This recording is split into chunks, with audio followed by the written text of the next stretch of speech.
Welcome.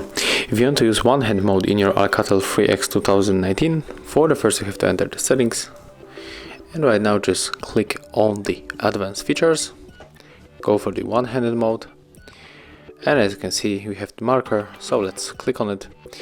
And to enter the one-hand mode we have to move from this section to left or the right, so let's do this. And right now we enter it, so click on the OK. And if you want to move it on the right side, just click on this arrow. Do the same when you want to get it on the left side. And if you want to exit the one-handed mode, you have to click the arrow outside. Thank you guys for watching.